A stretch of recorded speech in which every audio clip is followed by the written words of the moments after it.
Pernahkah terbersit di dalam benak Anda sebuah kemungkinan yang paling mengerikan, yakni ketika kitab suci yang Anda peluk, Anda cium, dan Anda baca setiap hari, justru berbalik menjadi musuh terbesar Anda di hari kiamat nanti? Bayangkan, sebuah pemandangan di padang mahsyar, di mana setiap manusia mencari perlindungan dan syafaat. Namun, mushaf yang selama ini kita banggakan hafalannya, atau keindahan lantunannya, justru berdiri di hadapan Allah Subhanahu wa Ta'ala, bukan untuk membela, melainkan untuk menuntut keadilan atas pengabaian yang kita lakukan. Ini bukanlah sebuah dongeng pengantar tidur atau cerita fiktif yang dirancang untuk sekadar menakut-nakuti, melainkan sebuah peringatan keras yang datang langsung dari lisan manusia paling mulia, yakni Rasulullah Shallallahu Alaihi Wasallam. Kita seringkali merasa aman hanya karena telah menyelesaikan tilawah berkali-kali dalam sebulan, namun kita sering lupa bahwa Al-Quran memiliki dua sisi di hadapan Sang Pencipta. Ia bisa menjadi pembela yang membawa kita ke surga,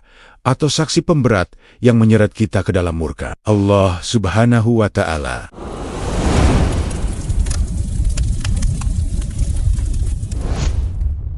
Fenomena ini sungguh menggetarkan hati karena Rasulullah SAW menegaskan bahwa mereka yang mengalami nasib malang ini jumlahnya tidak sedikit. Beliau bersabda bahwa banyak orang yang membaca Al-Quran, tetapi Al-Quran justru melaknatnya. Kata banyak di sini memberikan indikasi kuat bahwa ancaman ini bisa menimpa siapa saja, termasuk saya, Anda, atau siapapun yang mengaku sebagai pencinta kalam ilahi, namun kehilangan esensi dari apa yang mereka baca. Mengapa hal ini bisa terjadi pada sebuah kitab yang sejatinya adalah rahmat bagi sekalian alam? Jawabannya terletak pada cara kita memosisikan wahyu tersebut dalam kehidupan sehari-hari. Jika Al-Quran hanya berakhir sebagai pajangan di rak yang berdebu, atau hanya menjadi komoditas untuk meraih pujian manusia atas keindahan suara kita, maka kita sedang berada di ambang bahaya yang sangat besar. Lantas, sudahkah kita bertanya kepada diri kita sendiri dengan jujur, berada di posisi manakah kita saat ini? Apakah kita sedang menjemput syafaatnya, atau justru sedang memupuk laknatnya melalui kelalaian kita sendiri? Pertanyaan ini harus menggema di dalam dada.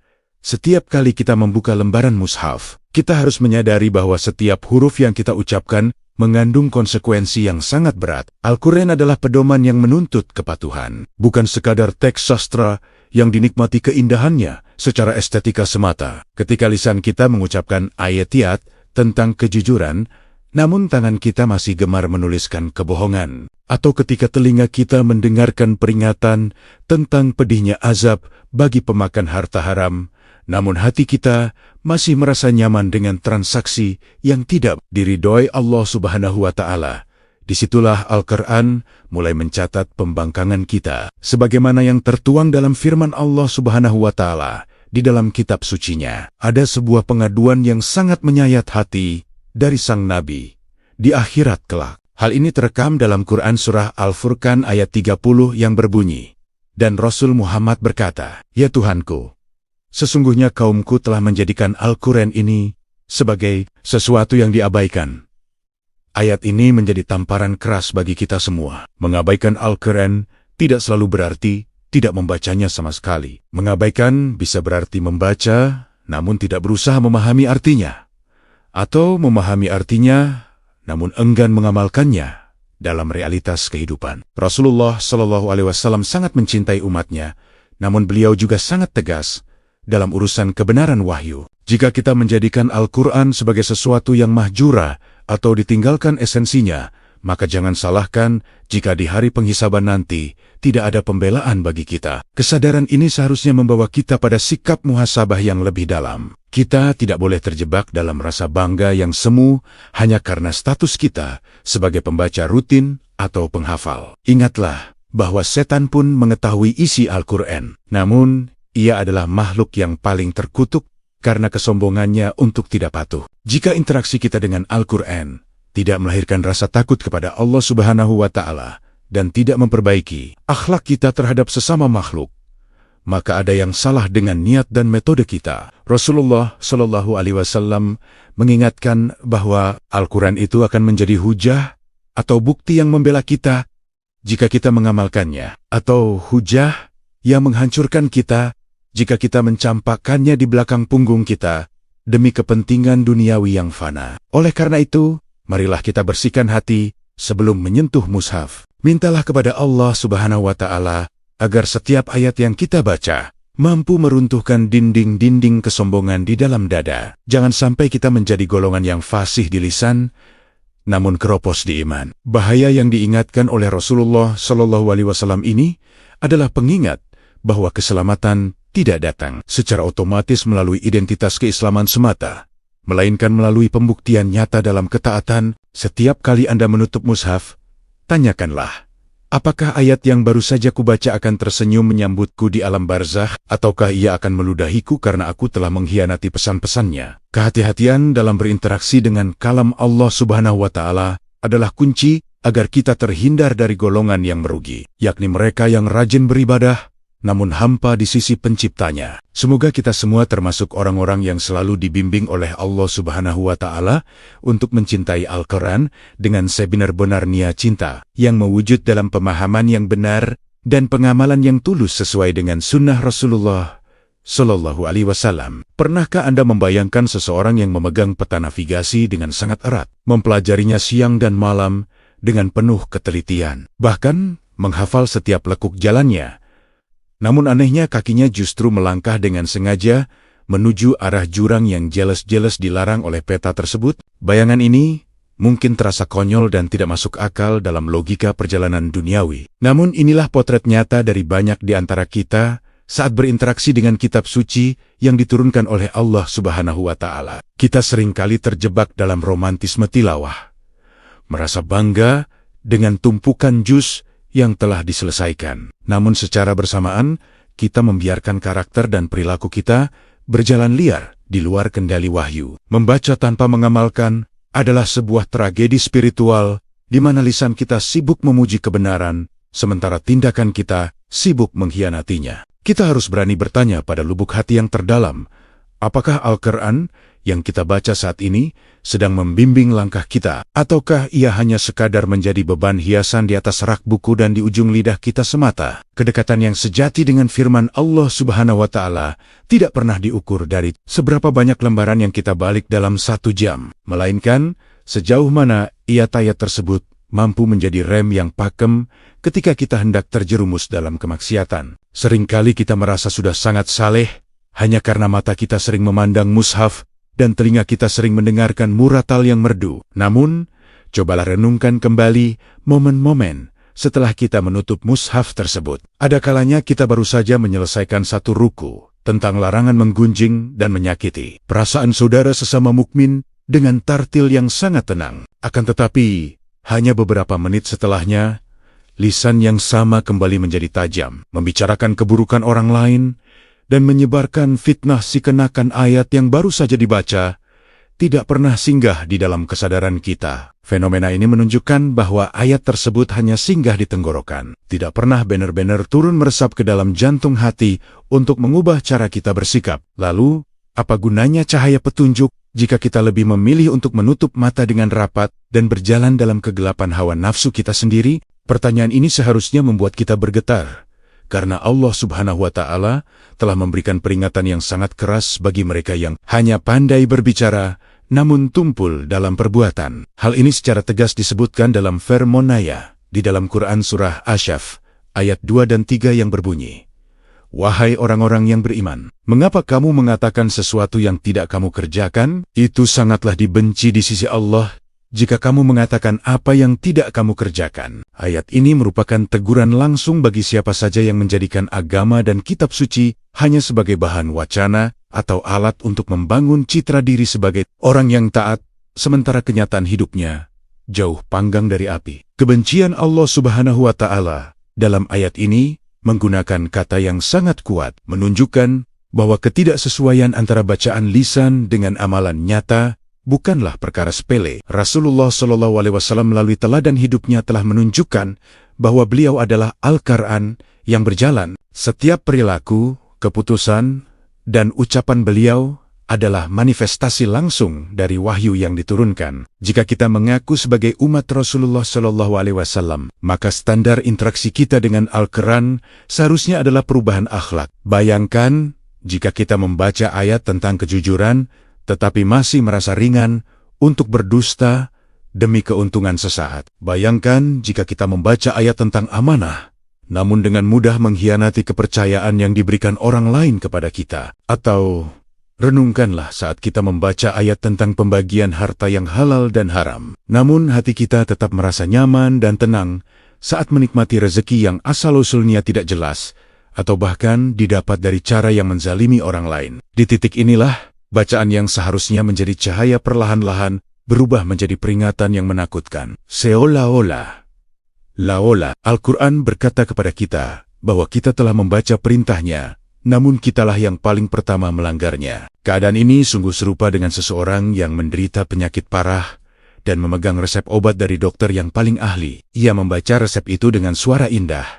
Ia menghafal dosisnya, bahkan ia memuji-muji kehebatan dokter tersebut di depan orang banyak. Namun, ia tidak pernah menebus obatnya dan tidak pernah meminumnya barang satu tetes pun. Apakah orang tersebut akan sembuh? Tentu saja tidak. Penyakit hatinya akan tetap mendekam di sana.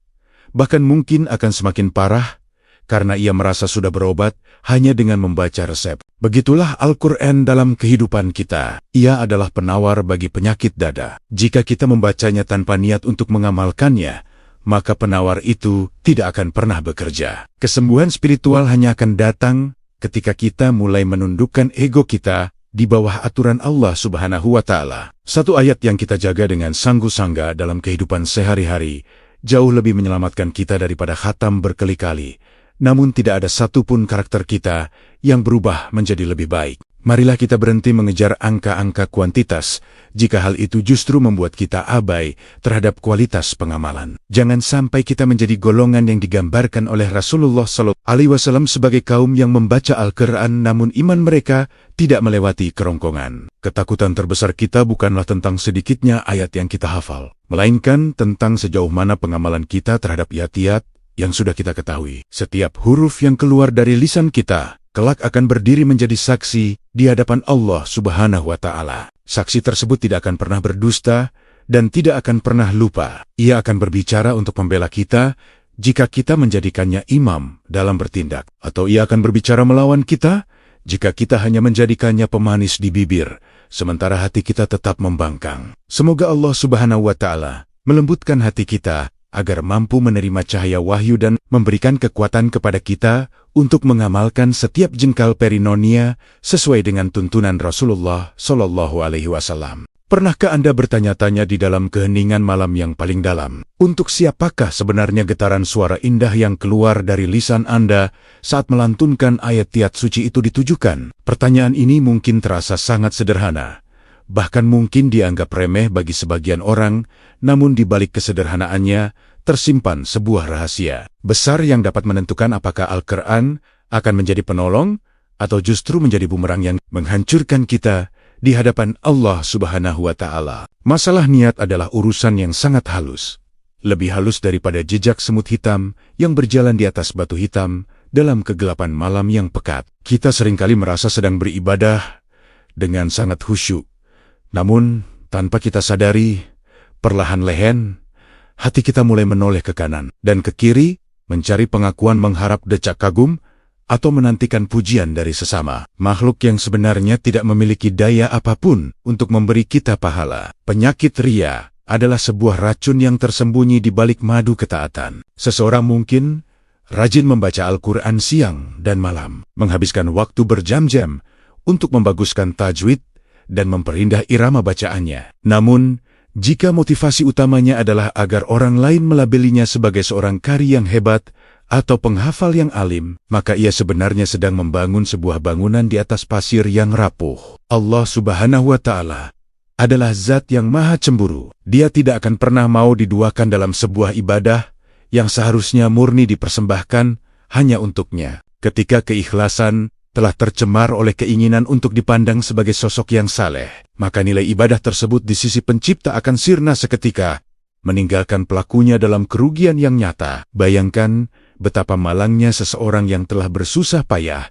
menghafal ribuan ayat, namun di akhirat kelak, ia justru mendapatkan punggung yang dingin dari rahmat Allah Subhanahu wa Ta'ala karena niatnya yang bengkok sejak di dunia. Namun, Pernahkah Anda merasa gelisah di tengah-tengah tilawah Anda, ketika tiba-tiba terlintas sebuah harapan kecil agar ada telinga manusia yang menangkap keindahan nada Anda? Atau muncul perasaan bangga saat melihat orang lain terkesima dengan hafalan Anda? Jika perasaan itu pernah muncul, maka waspadalah. Karena itulah titik awal di mana setan mulai menyuntikkan racun ria ke dalam pembuluh darah spiritual kita. Kita harus menyadari bahwa pujian manusia adalah barang murah yang fana. Ia bisa berubah menjadi cercaan hanya dalam hitungan detik.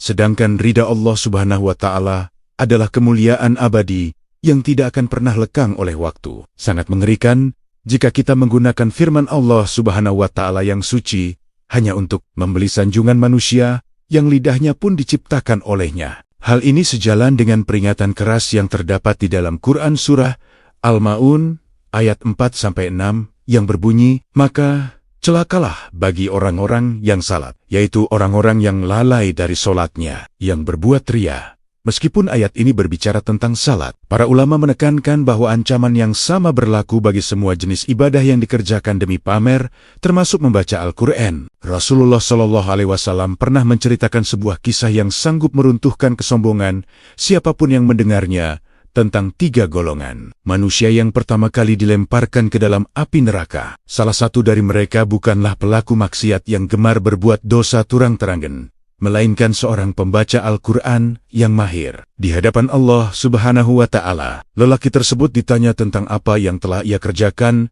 dengan nikmat Al-Quran yang diberikan kepadanya. Ia menjawab dengan penuh percaya diri bahwa ia telah mempelajari, mengajarkan, dan membaca Al-Quran semati-mata karena Allah Subhanahu wa Ta'ala. Namun, Allah Subhanahu wa Ta'ala yang Maha mengetahui isi hati berfirman bahwa ia berdusta. Ia membaca Al-Quran hanya agar manusia berkata bahwa ia adalah seorang pembaca yang ahli, dan predikat itu sudah ia dapatkan di dunia. Upahnya telah lunas dalam bentuk sanjungan manusia, sehingga di akhirat ia tidak memiliki bagian sedikit pun selain siksaan yang pedih.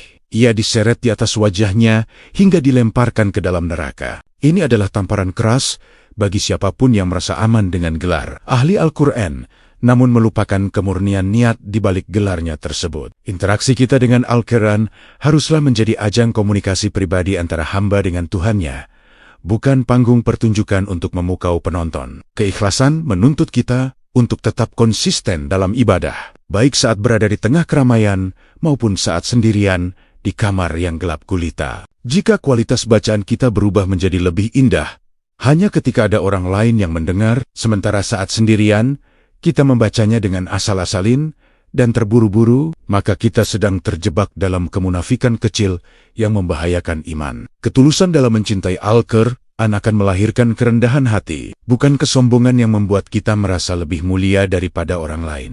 Allah Subhanahu wa Ta'ala berfirman dalam Quran Surah Al-Bayyinah ayat 5, padahal mereka tidak disuruh kecuali supaya menyembah Allah dengan memurnikan ketaatan kepadanya dalam menjalankan agama yang lurus. Kesucian agama dan ketaatan hanya dapat dicapai melalui pemurnian niat yang terus-menerus. Marilah kita selalu mengevaluasi kembali setiap helaan napas kita saat membaca firman-Nya. Jangan biarkan setan mencuri pahala kita melalui pintu kekaguman diri sendiri. Pujian manusia itu ibarat fata morgana di padang pasir. Ia tampak menyegarkan dari jauh, namun saat didekati, ia tidak memberikan apapun selain kehausan yang semakin mencekik. Jadikanlah Al-Quran sebagai sarana untuk mengetuk pintu rahmat Allah Subhanahu wa Ta'ala, bukan untuk mengetuk pintu hati manusia agar mereka menyanjung kita. Ketahuilah bahwa satu ayat yang dibaca dengan penuh keikhlasan, meskipun tanpa irama yang indah, jauh lebih dicintai oleh Allah Subhanahu wa Ta'ala daripada seluruh isi mushaf yang dibaca dengan suara emas, namun diiringi dengan harapan agar dipuji oleh sejuta orang. Semoga Allah Subhanahu wa Ta'ala senantiasa menjaga hati kita dari noda ria dan memberikan kita kekuatan untuk tetap istiqomah dalam keikhlasan mengikuti tuntunan Rasulullah SAW. Hanya dengan niat yang luruslah Al-Quran akan benar-benar menjadi syafaat yang menyelamatkan kita dari gelapnya kubur dan panasnya padang mahsyar kelak. Pernahkah Anda merasakan sebuah keanehan saat Anda telah menyelesaikan berlembar-lembar tilawah Al-Quran, namun di saat yang sama, hati Anda tetap terasa gersang, kaku, dan seolah tidak terjadi getaran apapun di dalam jiwa. Fenomena ini sungguh mengkhawatirkan karena menunjukkan adanya sebuah hambatan besar yang menghalangi cahaya wahyu untuk masuk ke dalam pusat kendali manusia, yaitu hati. Dari luar, pemandangan tersebut mungkin terlihat sangat indah. Seorang hamba duduk bersimpuh dengan mushaf di tangan, melantunkan ayat-ayat Allah Subhanahu wa Ta'ala dengan kefasihan yang luar biasa, dan tajwid yang nyaris sempurna tanpa celah sedikit pun. Namun, di balik keindahan lahiriah itu, terdapat sebuah kenyataan pahit di mana ayat-ayat tersebut hanya berputar-putar di ujung lidah dan bergema di langit-langit mulut, tanpa pernah banner-banner turun melewati kerongkongan untuk menyentuh relung batin yang terdalam. Kondisi ini merupakan salah satu peringatan yang paling serius dari Rasulullah SAW mengenai sebuah kaum di akhir zaman yang rajin membaca Al-Quran, namun bacaan mereka tidak memberikan dampak transformatif pada karakter mereka. Mereka sanggup membaca Al-Quran dengan kecepatan yang mengagumkan, namun iman mereka tidak mampu menembus batasan fisik tenggorokan. Akibatnya, Al-Quran hanya menjadi sekadar bunyi-bunyian yang artistik, bukan menjadi nutrisi bagi rohani. Hati yang keras ibarat batu karang yang terkena siraman air hujan. Meskipun air tersebut jernih dan segar, ia hanya akan lewat begitu saja di permukaan batu tanpa bisa diserap ke dalam serat-seratnya. Padahal Al-Quran diturunkan oleh Allah Subhanahu wa Ta'ala dengan tujuan utama sebagai penawar bagi segala macam penyakit yang bersemayam di dalam dada manusia. Lantas, bagaimanakah kita bisa mendeteksi apakah bacaan kita selama ini sudah benar-benar meresap ke dalam hati, ataukah hanya sekadar menjadi aktivitas lisan yang rutin tanpa makna? Pertanyaan ini sangat penting untuk kita jawab dengan kejujuran yang total di hadapan Allah Subhanahu wa Ta'ala. Salah satu indikator yang paling nyata adalah melalui akhlak dan perilaku kita setelah menutup mushaf. Jika kita adalah orang yang sangat rajin mengaji, namun di saat yang sama, lisan kita masih sangat tajam dalam menyakiti perasaan orang lain, hati kita masih dipenuhi dengan rasa dengki melihat kebahagiaan sesama, atau kita merasa memiliki kedudukan yang lebih tinggi dan lebih suci daripada orang lain, maka itu adalah pertanda kuat bahwa Al-Quran belum benar-benar hidup di dalam diri kita. Hati yang telah disentuh oleh cahaya Al-Quran seharusnya menjadi lembut, penuh kasih sayang, dan selalu merasa rendah hati di hadapan keagungan Sang Pencipta. Allah Subhanahu wa Ta'ala memberikan gambaran tentang fungsi Al-Quran sebagai penyembuh dalam firman-Nya di dalam Quran Surah Al-Isra ayat 82 yang berbunyi, "Dan kami turunkan dari Al-Quran sesuatu yang menjadi penawar dan rahmat bagi orang yang beriman. Sedangkan bagi orang yang zalim, Al-Quran itu hanya akan menambah kerugian." Ayat ini menegaskan bahwa Al-Quran memiliki sifat dualistik, tergantung pada kondisi hati pembacanya. Bagi hati yang terbuka dan haus akan petunjuk, ia akan menjadi obat yang menyembuhkan luka-luka batin dan kegelisahan jiwa. Namun, bagi hati yang dipenuhi dengan kesombongan dan kezaliman, kedekatan fisik dengan ayat-ayat Allah Subhanahu wa Ta'ala justru hanya akan menambah beban pertanggungjawaban di akhirat kelak. Kerugian yang dimaksud adalah ketika seseorang merasa sudah berbuat baik dengan bacaannya, padahal ia sedang menjauh dari hakikat kebenaran yang terkandung di dalamnya. Sangat tragis jika seseorang mampu menghafal setiap hukum tajwid dengan saksama, namun ia gagal mempraktikkan satu pun hukum akhlak yang diperintahkan oleh Al-Quran. Rasulullah SAW adalah sosok yang akhlaknya digambarkan oleh istri beliau, Aisyah radhiyallahu anha, sebagai Al-Quran yang berjalan. Artinya, tidak ada jarak antara apa yang ada di dalam wahyu dengan apa yang beliau lakukan dalam kehidupan sehari-hari. Sementara itu, kita seringkali melihat sebuah kontradiksi yang menyakitkan. Ada orang yang hafal ayat tentang larangan sombong, namun ia justru menggunakan hafalannya itu sebagai alat untuk menyombongkan diri dan merendahkan mereka yang belum mampu membaca Al-Quran dengan baik. Disinilah letak bahayanya, ketika Al-Quran yang seharusnya menjadi penawar justru dijadikan sebagai pemuas ego dan hawa nafsu duniawi. Hati yang kaku dan keras biasanya disebabkan oleh tumpukan dosa yang tidak pernah dibersihkan dengan taubat, serta kecintaan yang berlebihan terhadap dunia yang fana. Ketika wadah hati sudah kotor dan penuh dengan sampah duniawi, maka air wahyu yang jernih sekalipun tidak akan bisa tertampung dengan baik. Bayangkan Anda menuangkan susu yang paling murni ke dalam wadah yang penuh dengan lumpur. Susu tersebut tidak akan bisa dinikmati dan justru akan ikut menjadi keruh. Begitulah kondisi bacaan Al-Quran yang masuk ke dalam hati yang penuh dengan penyakit dengki dan amarah. Oleh karena itu, sebelum kita memulai tilawah, sangat penting bagi kita untuk melakukan pembersihan hati terlebih dahulu. Memohon kepada Allah Subhanahu wa Ta'ala agar Dia berkenan membuka gembok-gembok hati kita yang terkunci rapat dari hidayah. Marilah kita merenungi kembali setiap ayat yang kita baca dengan tempo yang tenang, memberikan kesempatan bagi setiap kata untuk bergetar di dalam dada. Janganlah kita menjadi golongan manusia yang hanya mengejar selesainya bacaan, tanpa pernah mendapatkan manfaat darinya. Mintalah kepada Allah Subhanahu wa Ta'ala agar menjadikan Al-Quran sebagai musim semi bagi hati kita, penghilang kesedihan kita, dan pelipur lara di saat kita menghadapi ujian hidup yang berat. Kita harus selalu ingat bahwa keberhasilan dalam berinteraksi dengan Al-Quran tidak diukur dari seberapa fasih lidah kita berucap, melainkan dari seberapa tunduk hati kita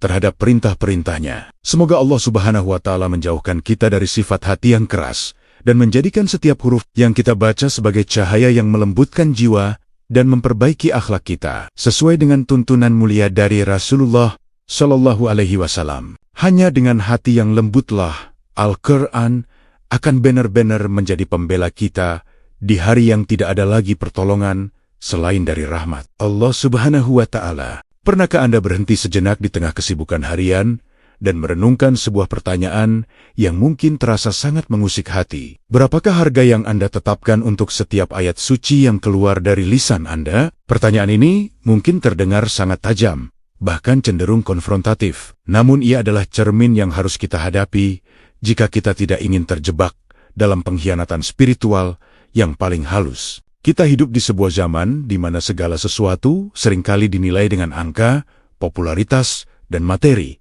Sehingga tanpa kita sadari, batasan antara pengabdian tulus kepada Allah Subhanahu wa Ta'ala dan ambisi mengejar keuntungan duniawi menjadi sangat kabur. Menjadikan Al-Quran sebagai alat untuk meraih kedudukan, harta, atau pengaruh adalah sebuah tragedi besar, di mana seseorang menukarkan permata surga yang abadi dengan remeh-remeh dunia yang fana, dan akan segera hancur. Bahaya ini seringkali menyasar mereka yang telah diberikan amanah berupa ilmu agama, kefasihan suara, atau kemampuan menghafal ayat-ayat Allah Subhanahu wa Ta'ala. Sangat mudah bagi setan untuk membisikkan bahwa keberhasilan dakwah diukur dari banyaknya jumlah penonton, besarnya nilai imbalan yang diterima, atau seberapa tinggi penghormatan yang diberikan manusia saat kita melantunkan firman-Nya. Padahal, Al-Quran adalah wahyu yang diturunkan untuk menundukkan dunia di bawah kaki kita, demi menuju akhirat, bukan untuk menyeret akhirat agar menjadi pelayan bagi kepentingan dunia kita. Ketika seseorang mulai memilah dan memilih ayat hanya untuk menyenangkan hati penguasa, untuk membenarkan tindakan zalim demi mendapatkan fasilitas, atau untuk menarik simpati massa demi kepentingan politik, maka ia sebenarnya sedang memperjualbelikan ayat-ayat Allah Subhanahu wa Ta'ala dengan harga yang sangat murah. Meskipun ia mendapatkan seluruh isi bumi sebagai bayarannya. Lantas, di manakah posisi hati kita saat ini? Apakah kita sedang berbisnis dengan Allah Subhanahu wa Ta'ala untuk mendapatkan ridanya? Ataukah kita sedang berbisnis dengan manusia menggunakan merek agama sebagai komoditas utama? Pertanyaan ini harus menjadi pengingat yang menyakitkan, namun menyelamatkan. Allah Subhanahu wa Ta'ala memberikan peringatan yang sangat keras mengenai perbuatan ini dalam firman-Nya di dalam Quran Surah Al-Baqarah ayat 41 yang berbunyi, "Dan janganlah kamu menukarkan ayat-ayatku dengan harga yang murah, dan hanya kepada Akulah kamu harus bertakwa." Harga murah yang dimaksud di sini bukanlah sekadar nilai uang yang kecil, melainkan segala bentuk kesenangan duniawi yang jika dibandingkan dengan kemuliaan di sisi Allah Subhanahu wa Ta'ala, nilainya tidak lebih dari sayap seekor nyamuk. Menjual ayat tidak selalu berarti melakukan transaksi fisik secara langsung, tetapi bisa berupa menyembunyikan kebenaran atau memutarbalikkan makna demi kenyamanan posisi kita di mata manusia. Rasulullah SAW telah memberikan nubuat yang sangat menggetarkan mengenai kaum yang akan datang di masa depan, yang membaca Al-Quran untuk meminta-minta kepada manusia. Beliau bersabda bahwa barang siapa yang membaca Al-Quran, hendaklah ia memohon pahalanya hanya kepada Allah Subhanahu wa Ta'ala. Kelak akan datang kaum yang membaca Al-Quran, tetapi mereka menjadikannya sebagai alat untuk meminta-minta kepada orang lain. Peringatan ini menunjukkan bahwa Al-Quran haruslah menjadi sarana untuk memperkaya jiwa dengan ketakwaan, bukan menjadi alat untuk memperkaya diri dengan harta orang lain secara tamak. Memang benar bahwa para ulama membolehkan menerima imbalan atas pengajaran Al-Quran demi keberlangsungan dakwah. Namun yang menjadi masalah besar adalah ketika niat di dalam hati telah bergeser dari memberi manfaat menjadi mencari keuntungan. Perbedaan antara keduanya sangat tipis, dan hanya Allah Subhanahu wa Ta'ala serta diri kita sendiri yang mengetahuinya dengan pasti. Seseorang yang menjadikan Al-Quran sebagai barang dagangan spiritual akan kehilangan keberkahan dari apa yang ia baca. Suaranya mungkin tetap indah dan memukau telinga manusia, namun jiwanya akan terasa kosong dan haus akan pengakuan yang lebih besar. Ia akan merasa gelisah jika tidak mendapatkan sanjungan, dan ia akan merasa rugi jika tidak mendapatkan imbalan materi atas kinerjanya. Ini adalah bentuk hukuman yang disegerakan di dunia, di mana Al-Quran tidak lagi memberikan ketenangan, melainkan justru menjadi beban ambisi yang melelahkan. Bayangkan betapa meruginya seseorang yang memegang kunci gudang harta karun langit, namun ia hanya menggunakannya untuk mencongkel koin-koin receh di jalanan. Kedudukan Al-Quran terlalu mulia untuk dijadikan sekadar batu loncatan demi jabatan atau popularitas yang akan ditinggalkan saat maut menjemput. Keseriusan masalah ini juga terlihat dalam peringatan Allah Subhanahu wa Ta'ala mengenai orang-orang yang menyembunyikan apa yang telah diturunkannya di dalam kitab suci. Dalam Quran Surah Al-Baqarah, ayat 174, Allah Subhanahu wa Ta'ala berfirman, "Sesungguhnya orang-orang yang menyembunyikan apa yang telah diturunkan Allah, yaitu kitab, dan menjualnya dengan harga yang murah, mereka itu tidak memakan ke dalam perutnya, melainkan api. Dan Allah tidak akan berfirman kepada mereka pada hari kiamat, dan tidak akan menyucikan mereka, dan bagi mereka azab yang sangat pedih." Penggunaan kata memakan api memberikan ilustrasi yang sangat mengerikan bahwa setiap harta yang didapat dari hasil memanipulasi ayat demi kepentingan duniawi akan berubah menjadi bahan bakar siksaan di dalam perut pelakunya kelak. Ini adalah peringatan bagi kita semua agar tidak sekali-kali menggunakan jubah agama untuk menutupi keserakahan duniawi. Marilah kita kembali meluruskan niat dan menyucikan motivasi kita dalam berinteraksi dengan kalamullah. Jika Anda seorang pengajar, mengajarlah karena kasih sayang Anda kepada umat Rasulullah Shallallahu Alaihi Wasallam. Jika Anda seorang qari, membacalah karena rindu Anda untuk berdialog dengan Allah Subhanahu wa Ta'ala. Jangan biarkan sedikit pun dibu-dibu duniawi mengotori kemurnian hubungan kita dengan wahyu. Kita harus selalu merasa butuh kepada petunjuk Al-Quran lebih daripada kebutuhan kita terhadap pujian atau harta manusia. Semoga aja Subhanahu wa Ta'ala senantiasa menjaga hati kita agar tetap tulus menjauhkan kita dari fitnah dunia yang menyilaukan mata, dan menjadikan Al-Quran sebagai pemberi syafaat yang mengangkat derajat kita di surga, bukan sebagai saksi yang menuntut kita karena telah menjadikannya alat pemuas hawa nafsu. Hanya dengan ketaatan yang tulus sesuai dengan sunnah Rasulullah SAW, kita akan menemukan hakikat kekayaan yang sejati, yakni kekayaan hati yang dipenuhi dengan cahaya Al-Quran. Pernahkah Anda membayangkan sebuah skenario di mana seseorang yang selama hidupnya dikenal sebagai penjaga wahyu, yang suaranya mampu menggetarkan dinding-dinding masjid dan membuat air mata para pendengar mengalir, justru harus menghadapi akhir perjalanan yang sangat menyedihkan karena ia kehilangan arah saat badai ujian menerjang? Kisah ini bukanlah sebuah upaya untuk menghakimi siapapun yang telah mendahului kita, melainkan sebuah cermin besar bagi kita yang masih memiliki napas untuk memperbaiki diri. Kita seringkali merasa bahwa dengan menghafal ribuan ayat atau dengan khatam berkali-kali dalam setahun, kita telah memiliki jaminan keselamatan yang mutlak. Namun, kenyataannya adalah hafalan yang ada di kepala tidak akan pernah cukup untuk menopang beban hidup jika ayat-ayat tersebut tidak pernah benar-benar bersemi dan berakar di dalam relung hati yang paling dalam sebagai tempat bersandar yang utama kepada Allah Subhanahu wa Ta'ala. Dahulu kala, hiduplah seorang lelaki yang penampilannya sangat mengagumkan bagi setiap mata yang memandang. Ia bukan hanya sekadar pembaca Al-Quran biasa. Ia adalah seorang penghafal yang fasih, yang setiap makhraj hurufnya keluar dengan presisi yang sempurna dan iramanya begitu menyayat kalbu. Masyarakat memandangnya dengan penuh hormat, bahkan menganggapnya sebagai wali atau kekasih Allah Subhanahu wa Ta'ala karena kedekatan fisiknya dengan kitab suci. Namun, di balik kekaguman manusia itu, ada satu rahasia yang tersembunyi. Al-Quran baginya lebih banyak menjadi identitas sosial dan koleksi hafalan intelektual daripada menjadi napas kehidupan. Ia terbiasa melantunkan iyat-iyat tersebut di saat hidupnya sedang lapang, di saat pujian manusia masih mengalir deras, dan di saat segala kebutuhannya tercukupi dengan mudah. Ia merasa aman dengan hafalannya. Seolah-olah tumpukan jus di kepalanya adalah benteng yang tidak akan pernah bisa ditembus oleh setan. Namun, di manakah Anda biasanya mencari perlindungan ketika seluruh dunia yang Anda bangun tiba-tiba runtuh berkeping-keping dan tidak ada satupun manusia yang sanggup menolong Anda? Pertanyaan ini menjadi titik balik bagi lelaki dalam kisah ini ketika Allah Subhanahu wa Ta'ala menurunkan ujian yang sangat berat secara bertubi-tubi. Satu persatu usahanya hancur, kepercayaan orang-orang di sekitarnya mulai retak, dan tekanan hidup menghimpitnya dari segala arah. Disinilah terlihat perbedaan nyata antara mereka yang menjadikan Al-Quran sebagai sandaran hati dengan mereka yang hanya menjadikannya hiasan bibir. Saat malam tiba, dan ia membuka musyafnya, ia menemukan bahwa ayat-ayat yang dulu ia baca dengan lancar, kini terasa hambar. Lidahnya tetap fasih mengucapkan kalimat-kalimat suci, namun dadanya terasa sesak dan hampa, karena selama ini ia belum belajar untuk benar-benar bersandar kepada pemilik wahyu tersebut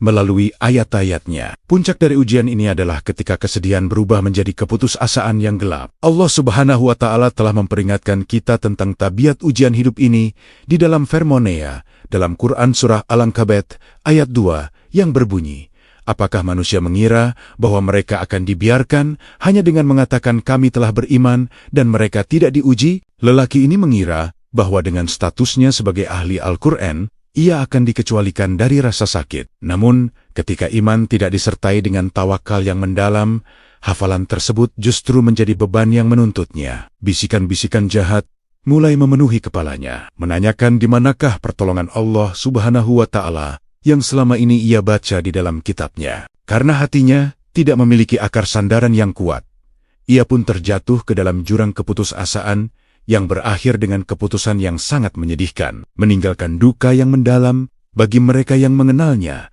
sebagai sosok yang saleh. Tragedi ini mengajarkan kita bahwa Al-Quran harus dipeluk dengan hati, bukan hanya dipegang dengan tangan. Kita harus menjadikannya sebagai teman setia di saat sunyi dan penopang di saat badai, sesuai dengan tuntunan Rasulullah Shallallahu Alaihi Wasallam. Kekuatan seorang mukmin bukan terletak pada banyaknya ayat yang ia hafal, melainkan pada seberapa dalam ayat-ayat tersebut mampu membuatnya tetap tegak berdiri saat badai ujian menerjang. Allah Subhanahu wa Ta'ala berfirman dalam Quran Surah Al-Baqarah ayat 155-156, dan kami pasti akan menguji kamu dengan sedikit ketakutan, kelaparan, kekurangan harta, jiwa dan buah-buahan, dan sampaikanlah kabar gembira kepada orang-orang yang sabar, yaitu orang-orang yang apabila ditimpa musibah, mereka mengucapkan, Inna lillahi wa inna ilaihi roji'un. Mereka yang menjadikan Al-Quran sebagai sandaran hati akan selalu menemukan jalan pulang ke haribaan Allah Subhanahu wa Ta'ala, seberat apapun beban yang dipikulnya. Marilah kita menunduk lama dan bertanya secara jujur kepada diri kita sendiri. Jika ujian yang sama datang kepada kita hari ini, apakah Al-Quran akan menjadi penenang kita, ataukah ia hanya akan menjadi teks asing yang tidak sanggup kita maknai? Kita harus memperbaiki hubungan kita dengan Al-Quran sebelum maut menjemput. Jadikanlah setiap hurufnya sebagai cahaya yang menerangi kegelapan hati kita. Jangan biarkan Al-Quran hanya menemani kita saat hidup terasa mudah, tetapi peluklah ia lebih erat saat hati kita hancur berkeping-keping. Semoga Allah Subhanahu wa Ta'ala memberikan kita kekuatan untuk menjadi ahli Al-Quran yang sejati, yang lisannya fasih, hatinya tunduk, dan amalnya lurus sesuai dengan sunnah Rasulullah Shallallahu Alaihi Wasallam. Semoga di saat sakaratul maut nanti, yang menemani kita bukanlah pujian manusia, melainkan rahmat Allah Subhanahu wa Ta'ala melalui iyat-iyat yang telah kita cintai dan kita amalkan sepanjang hayat. Hanya kepada Allah Subhanahu wa Ta'ala kita memohon kekuatan agar hati kita ditetapkan dalam iman hingga akhir hayat yang husnul khatimah.